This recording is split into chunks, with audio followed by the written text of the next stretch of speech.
Olá, tudo bem?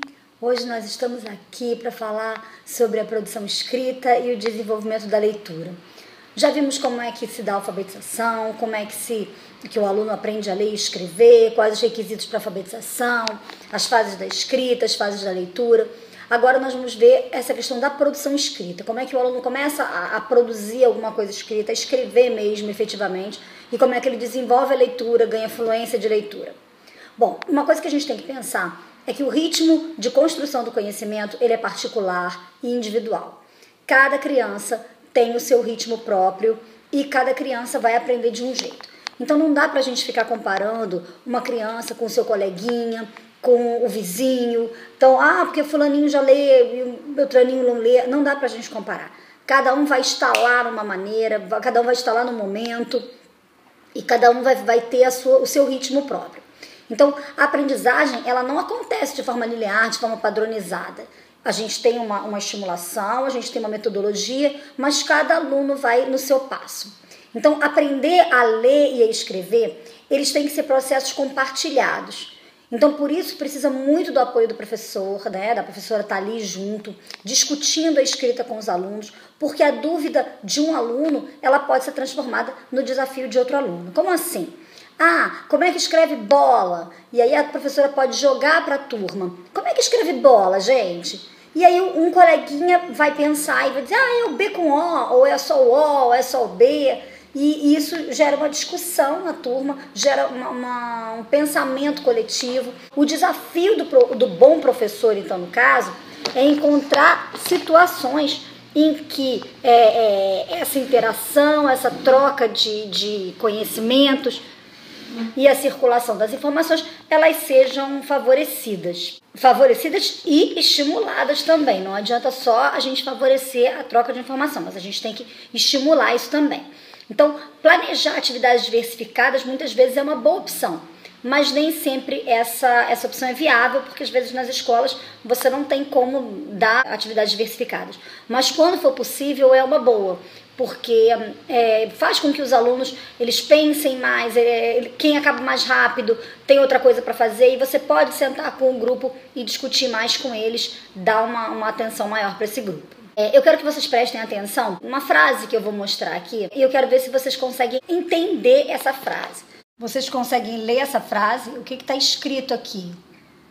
Né? É possível ler essa frase? Na verdade, essa frase é absolutamente incompreensível. Ela foi escrita por um aluno de 11 anos, na antiga 4ª série, da Rede Municipal de Ensino da Zona Leste de São Paulo, no ano 2000. Essa foi uma tentativa fracassada do menino de reproduzir um ditado sugerido por uma professora na sala de aula. E, na verdade, essa frase queria dizer: no dia 22 de abril, nós comemoramos os 500 anos do nosso Brasil, que é uma terra maravilhosa. Então, como não deu para entender nada do que o menino tinha escrito, né? Ele já estava na antiga 4ª série, que seria o 5º ano hoje em dia, não foi possível compreender o que estava escrito. Agora, será que é possível que um aluno como esse ele consiga um dia se alfabetizar? Quem será o responsável por esse problema? De uma escrita desse jeito, do menino chegar num 5º ano desse jeito? O aluno, o professor, o sistema de ensino, o governo, de quem é esse problema? Será que o método utilizado ele pode ter alguma influência na eficácia do processo de aquisição e desenvolvimento da leitura e da escrita? Será que o método tem a ver? Ou, em casos como esse, como desse texto, o fracasso seria o mesmo, independente da metodologia utilizada. Qual é a sua opinião com relação ao aprendizado da leitura e da escrita? Qual a opinião? Então, e a interpretação do texto? Como é que seria essa interpretação do texto? Por que um aluno não consegue escrever e muito menos interpretar o que ele está lendo? Então, assim, a interpretação do texto, ela não pode nunca ficar reduzida a um conjunto de perguntas e nas quais as respostas elas vão se encontrar diretamente nas frases do texto. Muitas vezes a criança sublinha no texto que ela vai responder, e não é isso não é uma interpretação. Então, o trabalho do leitor ativo, esse leitor que a gente tem que desenvolver, ele deve ser o de reconhecimento e descoberta. Então, ele lê um texto, ele reconhece as perguntas no texto, ele acha as respostas, descobre isso e coloca. Então, essas respostas elas vão variar de acordo com a visão que esse leitor faz do mundo. Então, de acordo com a vivência que ele tem, ele vai dar um tipo de resposta. Então, as questões de um livro, muitas vezes o livro didático que o professor usa, elas vão servir apenas como ponto de partida, como norteador do trabalho, mas elas não podem se esgotar ali. Então, elas vão servir para uma discussão em sala de aula, e muitas vezes o professor quer pular essa etapa da discussão em sala de aula. Então, o que é o aluno, quando às vezes tem no livro assim, discuta com seus colegas, pergunte ao seu colega, converse com a sua professora, a professora passa batido dessa parte, ou manda o dever para casa, ou não faz a discussão. Ela vai direto ao ponto de procurar as respostas. E não é isso, essa discussão é muito importante. Quando tem um livro didático dizendo que, no livro didático vai dizendo que é para a criança procurar, perguntar, discutir esse momento em sala de aula, onde acontecem essas discussões e onde a professora media, mas será que é isso mesmo? E se ele fizer outra coisa? E se a resposta fosse outra? Ela media esses conflitos e faz os alunos pensarem, isso é muito rico para que eles possam fazer as respostas da interpretação. Então, esse sentido do texto, ele precisa ser explorado, ele precisa ser trabalhado, porque senão a criança vai ler e não vai compreender aquilo que ela tá lendo. Agora, tem momentos que a criança realmente não aprende a ler. E por que será que ela não aprende a ler? O que vai impedir? Primeiro, o que pode impedir uma criança de ler é a dificuldade na compreensão e no uso do princípio alfabético. Então, se a criança não entende esse alfabeto e essa junção das letras, cada letra representada por um som, o som formando sílabas, as sílabas formando palavras, se ela não consegue compreender isso, provavelmente ela não vai conseguir ler. Então, outra questão é a dificuldade de transferir as aptidões da compreensão da língua falada para a língua escrita. Então, muitas vezes a criança consegue conversar, ela consegue falar, mas ela não consegue colocar isso no papel. Então a gente tem que investigar isso, se isso for uma coisa muito gritante, muito exacerbada, a gente tem que encaminhar para um especialista. Ou senão a criança não lê porque ela não tem vontade. A ausência total, né? Motivação zero, nenhuma motivação para aprender a ler. Então quando ela não entende por que ela vai ler, ela não vê utilidade naquilo, realmente ela fica muito difícil ela ler. Então qual é o nosso desafio enquanto professor? Fazer com que a criança goste da leitura, fazer com que a criança se interesse pela leitura, que ela desenvolva essa leitura e que ela leia sempre, que ela veja a gente lendo e a gente mostrar para essa criança esse princípio alfabético de você juntar uma letra com a outra, de formar palavras, formar frases, ela precisa entender isso. Quando a criança tem uma dislexia, tem algum comprometimento nisso, realmente ela não consegue fazer essa junção e ela fica lá na etapa logográfica de leitura, ela vê tudo como uma imagem. Então, na verdade, os melhores livros didáticos que se pode usar com o aluno são uma boa literatura, qualquer livro, qualquer coisa que faça a criança ler. Quando os educadores sabem alfabetizar com materiais de boa qualidade? Com materiais que não foram feitos para ensinar a ler? Quantas pessoas sabem? Só que se os materiais foram feitos para ler, a Emília Ferreira diz, qualquer coisa que serve para ler, serve para ensinar a ler. E aí, vamos voltar lá para a escrita. Como é que esse aluno deve começar a escrever? Como ele começa essa escrita? Como ele desenvolve essa escrita? Primeira coisa, ele começa a escrever escrevendo. No primeiro dia que ele está na sala de aula, a professora já tem que colocar ele para escrever alguma coisa. Do jeitinho dele, mas ele tem que escrever. Agora, ensinar a ler não significa ensinar a escrever. Tem crianças que leem primeiro e escrevem depois. Tem crianças que escrevem primeiro e leem depois. E como é que começa esse processo da escrita? Primeiro o aluno vê o professor escrevendo. Então lá desde a educação infantil, o professor escreve os textos orais. Tudo aquilo que é conversado na sala de aula, o professor deve registrar no quadro, na lousa, num papel, em algum lugar isso deve ficar registrado e o aluno deve ver esse registro. Ele vê o professor escrevendo. O aluno precisa entender a sutilidade da escrita. Ele precisa ver coisas escritas. Então, uma receita de bolo, uma lista de alguma coisa, uma lista de supermercado, um bilhete, um convite. Coisas que são escritas, ele precisa ter contato para que ele veja que a escrita precisa ser utilizada. Então, essa produção de texto ela deve acontecer desde o primeiro dia de aula. Nem que seja uma listagem de uma atividade, ou do que eles viram, ou do que eles vão fazer naquele dia, mas a professora precisa escrever no quadro. Ela precisa escrever e mostrar para o aluno que ela está escrevendo uma coisa que tem utilidade. E paralelo a essa escrita diária, a professora precisa trabalhar com a oralidade. Então precisa valorizar o que os alunos dizem, porque o que eles dizem são textos construídos com coerência, com coesão. Essa fala, né, com coerência, com coesão, ela vai ser transformada numa escrita. E essa escrita também automaticamente vai ter coerência e coesão. Então, quanto mais a criança fala, quanto mais ela organiza essa fala dela, melhor é a escrita. Então, e essa oralidade, esse desenvolvimento da oralidade, essa conversa, ela deve acontecer também nas situações de leitura, nas situações de produção escrita, onde a professora está ali mediando o tempo todo, falando com eles o tempo todo. E dessa forma ela também transforma a escola num ambiente vivo, num ambiente dinâmico, onde as coisas realmente acontecem. Então, como é que acontece esse texto escrito, essa produção escrita propriamente dita? Essa qualidade do texto, ela vai depender da unidade temática e da unidade estrutural. Então, a gente pode dizer que um texto da criança está bem escrito, está direitinho, quando ela obedece à unidade temática e à unidade estrutural. Então, quando o professor for corrigir um trabalho de uma criança, uma redação de uma criança, ele tem que observar, além de outras coisas, mas principalmente a unidade temática e a unidade estrutural.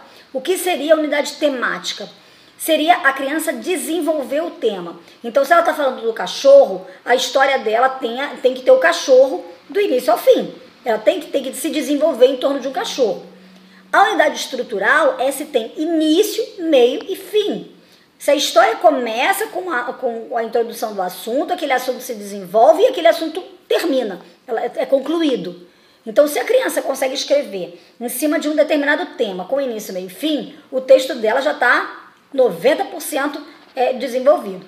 E na alfabetização, isso tudo vai depender, esse texto desenvolvido, ele vai depender desse tempo que a criança se apropria do sistema alfabético. Então, por isso, o desenho na escrita deve ser, nessa fase, né, ele tem que ser considerado como uma forma de representação do mundo. Então, logo nos primeiros dias de aula, logo no início, quando a criança ainda não sabe escrever, e você pode trabalhar com interpretação de texto, você pode trabalhar com desenvolvimento de compreensão, mas você pode fazer isso com o desenho. Então, a professora vai contar a história, tem uma historinha, e fala, desenhe o que você entendeu da história, desenhe o início da história, desenhe o fim da história, desenhe a história em si. E ela vai ter que colocar um desenho que tem a ver com o que foi, ou com o que estava no texto. Então, todas as relações possíveis do sistema alfabético, elas devem ser levadas em conta. O som do S, a criança vai escrever sapo. Ela pode botar sapo com C cedilha, ela pode botar sapo com S, ela pode botar sapo com 2 S. Tudo isso tem a ver com o som. Ela só ainda não sabe utilizar esse som, porque a língua portuguesa é uma língua muito complexa, é uma língua muito difícil, no caso para ela. Então, ela vai experimentar até que ela consiga escrever de uma forma realmente correta para a gente. Então, é preciso considerar em relação à apropriação do sistema alfabético a direção da escrita, se a criança escreve da esquerda para a direita, de cima para baixo, a segmentação das palavras, ou seja, uma palavra está separada da outra na frase, a relação entre a oralidade e a escrita tem que ser levada em conta, a translineação, que é a separação da palavra numa linha para outra, como é que ela separa isso? As unidades menores de escrita também têm que ser levadas em consideração, a palavra, a letra, a sílaba, o som. Essas unidades menores que vão formando o texto, elas precisam ser trabalhadas e precisam ser levadas em conta, né? A conscientização para as convenções da escrita. Então, como é que escreve uma palavra, quando usa 2 S, quando usa um S só. A conscientização também para acentuação e para as noções de sinais gráficos como cedilha, como tio. Tudo isso precisa ser considerado em relação à produção escrita. Isso tudo é considerado a apropriação do sistema alfabético. O professor tem que prestar atenção e tem que trabalhar em relação a isso para que o aluno realmente consiga escrever e consiga escrever corretamente. Então, em relação à produção de textos, o professor precisa observar se essa ideia central está sendo mantida, né, se existe uma coerência entre as partes do texto, se tem uma temática, se o aluno obedeceu àquela temática, se ele utiliza elementos coesivos, ou seja, para linkar uma frase com a outra, se ele põe pontuação ou se ele escreve aí, não sei o que lá, aí, não sei o que lá, aí, né, como é que ele estrutura esse texto dele, se existe um planejamento da produção de texto, porque para a criança começar a escrever, ela não começa a escrever do nada. Existe um planejamento e precisa existir um planejamento. Então, como é que ela vai começar, o que ela vai colocar no texto, como é que ela vai desenvolver essa história e como é que ela vai fechar essa história. Também precisa ser levado em conta, o professor precisa prestar atenção na concordância verbal e na concordância nominal. Nós vai, nós fomos, isso não existe. Então, assim, a criança coloca, mas o professor precisa conversar, mostrar o certo, falar direito, mostrar para a criança como é que ela deve escrever corretamente. Também tem o título, que o título tem que ter a ver com o enredo da história, com a temática da história, noções de pontuação, função das letras maiúsculas e minúsculas, tudo isso precisa ser levado em conta em relação aos textos. O professor precisa observar, são itens que o professor precisa observar quando a criança começa a escrever e para desenvolver essa escrita. E aí, observado tudo isso, observado todas essas questões de temática, de estrutura, de ponto, de letra, de elementos coesivos, enfim, como é que esse professor vai interferir no texto desse aluno? Bom, o professor ele precisa agir como mediador, ele precisa estar junto da criança e discutir essa escrita com a criança. Ele vai orientar a criança o tempo todo, ele vai discutir as ideias com a criança, vai apontar possibilidades. Então, ele pode ler o texto da criança e o texto está assim, e o menino chutou a bola. E aí o professor vai lá e vai mediar isso. Mas chutou a bola para onde? Chutou a bola como? Com força, para a esquerda, para a direita, em cima do goleiro? O que ele fez? Ele vai apontar possibilidades para que a criança continue avançando. Vai elogiar as tentativas, porque tudo para a criança é difícil, é novo. Então, cada conquista, cada passo à frente que a criança dá, mesmo que seja errado, o professor precisa elogiar essas tentativas. E reestruturar também esse texto junto com os alunos. Às vezes o texto está sem pé nem cabeça, está completamente embolado. E aí o professor vai, junto com o aluno, tentar reescrever e arrumar esse texto. Então, a escrita da criança, ela deve ser vista sob o ponto de vista das hipóteses que a criança está levantando. E não sob a perspectiva do erro. Né? As hipóteses, elas são construídas por cada aluno e elas podem ser diferentes. As hipóteses podem ser diferentes. Então, umas crianças escrevem rabiscos e bolinhas, outras crianças já estão na fase de usar uma letra para cada sílaba para escrever, outras usam apenas as vogais, outras usam apenas as consoantes, ou usam uma parte da palavra. Cada um vai estar num nível. E, inicialmente, o professor deve construir a palavra junto com o aluno. Ele deve colocar essa palavra no quadro, discutir essa palavra com o aluno, ver como é que se escreve, e aí depois é que ele vai permitir que o aluno faça isso sozinho. Então, antigamente, a gente podia dizer assim que tinha uma receita de alfabetização. Hoje, não existe mais uma receita pronta. A gente vai construir essa receita. Hoje em dia, a gente tem uma visão de educação que a escola é para todos, que todas as crianças têm o direito de aprender. Então, a minha proposta é uma alfabetização sem receita. Que a alfabetização sem receita seria essa. A gente criando a própria receita. Então você pega uma criança de 6 anos ou mais, no estado em que ela estiver, suja ou limpa, coloque numa sala, onde existem muitas coisas escritas, muitas coisas escritas que ela possa olhar e examinar. Servem jornais, revista, embalagem, propaganda eleitoral, lata vazia, caixa de sabão, sacola do supermercado, enfim, tudo que tiver entulhando os armários da escola e da sua casa enquanto professora. Leva tudo para a escola. E aí convide a criança para brincar de ler, adivinhando o que está escrito, e você vai descobrir que ela já sabe muitas coisas. Converse com a criança. Troque ideias sobre quem são vocês, as coisas que vocês gostam, as coisas que vocês não gostam. Escreve no quadro alguma dessas coisas, as coisas que vocês disseram, e leia para ela o que vocês disseram. Então, peça à criança que olhe coisas escritas que existem por aí, nas lojas, nos ônibus, nas ruas, na televisão. Escreva alguma dessas coisas na lousa. Deixe a criança cortar as letras, cortar palavras, cortar frases dos jornais. Não esqueça de mandar elas limparem depois para não criar problemas na escola. Todos os dias leia em voz alta alguma coisa para a criança.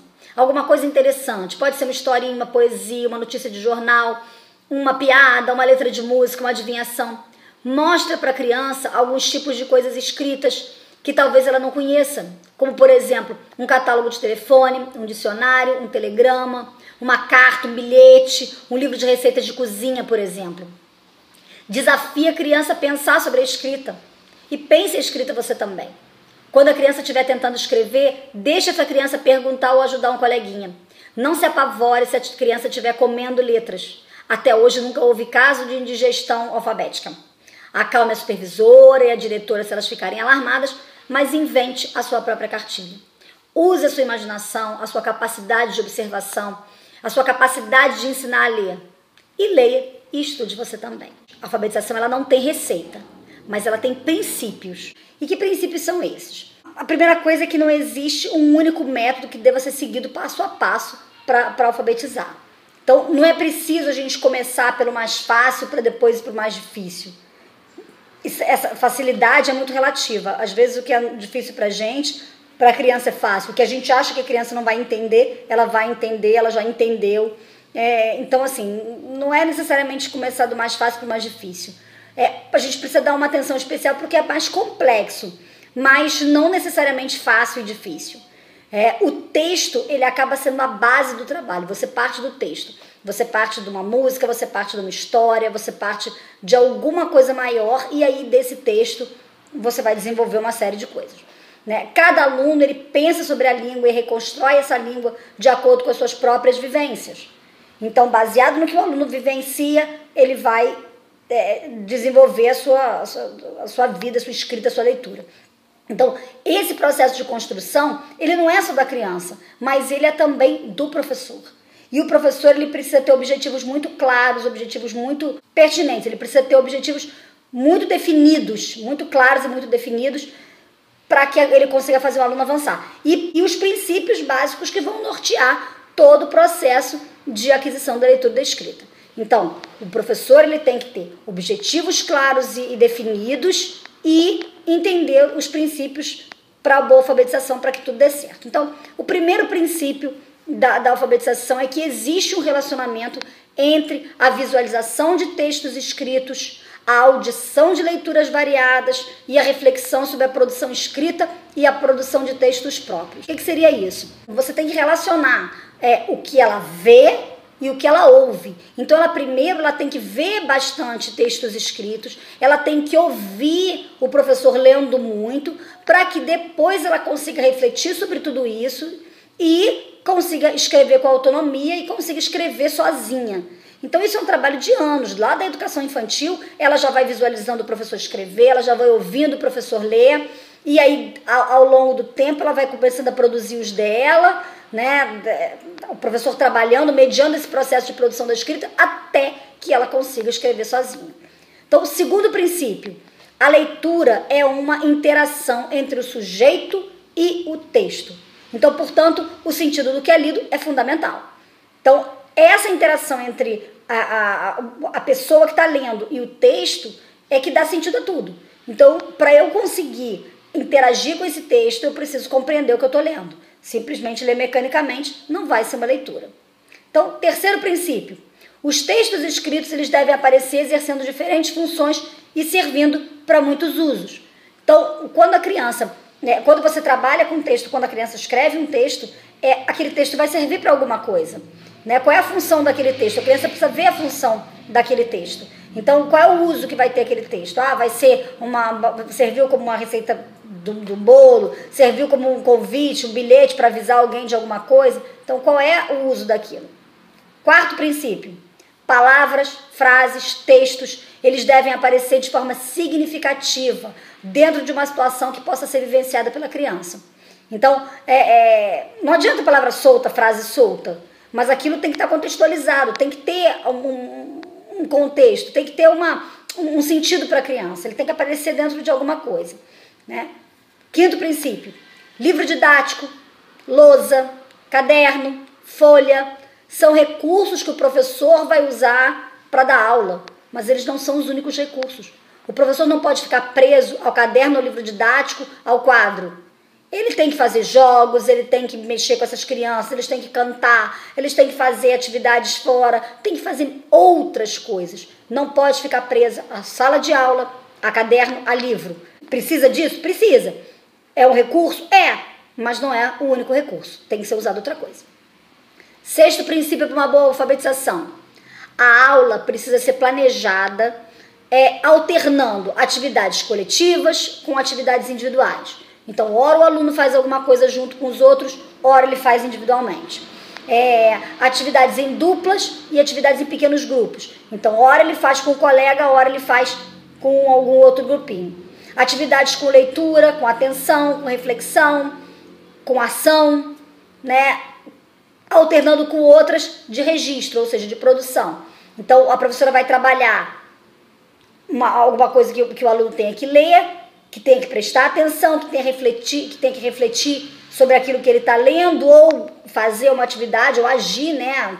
Ter uma ação fazendo essa atividade com relação à leitura, e ela vai alternar com atividade de produção, ou seja, atividade de registro, que a criança vai sistematizar o que ela aprendeu. Também vai utilizar atividades de mesa com atividades de chão, ou seja, atividades que a criança escreve na mesa ou atividades que a criança levanta e faz alguma outra coisa, né? Com atividades que tenham mais movimento, com outras que exijam mais atenção. Então, tem que alternar o tempo todo. 4 horas sentada numa cadeira fazendo a mesma coisa, a criança não aguenta e chega a ser improdutivo. Agora, se o professor alternar, a sala vira um ambiente vivo, vira um ambiente rico, vira um ambiente dinâmico e que a criança vai se desenvolver realmente. 7º princípio. A disciplina é uma questão de ponto de vista. Só que a gente não pode confundir indisciplina com trabalho produtivo e disciplina com apatia. Então, muitas vezes, uma sala de aula movimentada com um monte de criança falando, às vezes estão fazendo um jogo, ou seja, é um trabalho produtivo. Estão fazendo um jogo, estão montando uma maquete, estão fazendo um trabalho de grupo, fica agitado. Mas a professora precisa organizar essa agitação.